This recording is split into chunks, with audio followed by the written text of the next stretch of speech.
வடை, பாயசம், sweet போலியோட அருமையான கல்யாண சாப்பாடு.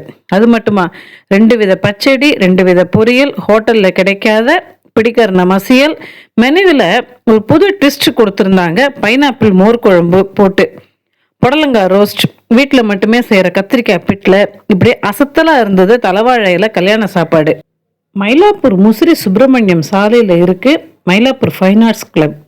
இங்கே தான் 2வது வருஷமாக ஆதம்பாக்கம் பாலாஜி கேட்ரஸ், அதாவது ஏபிசி கேட்ரஸ் கேன்டீன் உணவு கச்சேரி நடக்குது. மத்தியானம் கல்யாண சாப்பாடு சாப்பிட போனேன். போன வருஷத்தை விட இந்த வருஷம் நல்ல முன்னேற்றம். மெனு லிஸ்ட்டு பார்த்து டிசைன் பண்ணியிருந்தாங்க. முதல்ல என்னெல்லாம் கொடுத்தாங்கன்னு சொல்கிறேன்.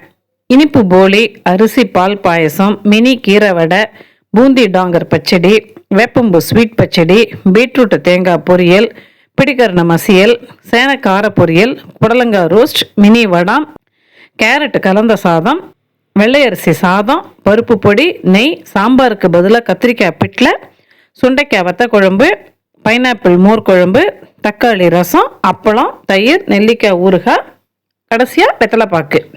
ஸ்வீட் போலி நல்லா தான் இருந்தது, ஆனால் பெரிய சைஸ் போலி. இதை சாப்பிட்டா மற்ற ஐட்டம்லாம் சாப்பிட வயிற்றுல இடம் இருக்காதேன்னு எனக்கு ஒரு பயம் வந்தது. எல்லா ஐட்டமும் திரும்ப போட்டுகிட்டே இருந்தாங்க. கீரை வடை, சேன கார பொரியல் எல்லாம் 2 தடவை சர்வ் பண்ணாங்க. அப்பளம் போதாதுன்னு மினி வடாம் வேற. சூடாக இருக்குது சாப்பிடுங்கன்னு உபசரிப்பு தாங்க. வரமிளகா போடாமல் பச்சை மிளகா அரைச்சி விட்ட மோர் குழம்பு, அது ஒரு தனி டேஸ்ட்டு.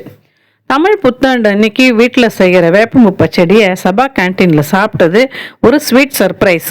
மசிச்ச மாங்காய் இனிப்பும் வேப்பம்பு தோற்பும் சேர்ந்து ஒரு ஜுகல்பந்தி நடத்தின மாதிரி இருந்தது. தயிரில் உளுந்த மாவு சேர்த்து செய்கிற டாங்கர் பச்சடியில் பூந்தியும் சேர்த்து இருந்தது. Double taste. இந்த சாப்பாட்டில் எனக்கு ரொம்ப பிடிச்சது கேரட் கலந்த சாதமும் சுண்டைக்காய் வத்த குழம்பும். இந்த மாதிரி ஃப்ரெஷ்ஷாக பச்சை சுண்டைக்காயை போட்டு வத்த குழம்பு வைக்கிறதெல்லாம் எங்கேயுமே எந்த ஹோட்டல்லையுமே உங்களுக்கு கிடைக்காதுங்க.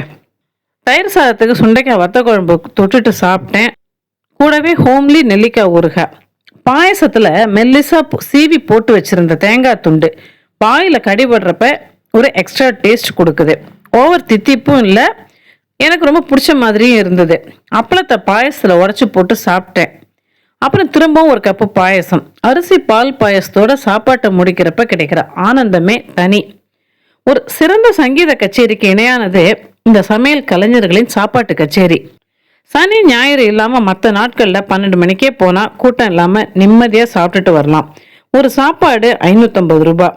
சுவை, தரம், மெனு ஐட்டம்ஸ், அவங்களோட சர்வீஸ் இதெல்லாம் பார்க்குறப்ப 550 ரூபாங்கிறது கொஞ்சம் கம்மி தாங்க.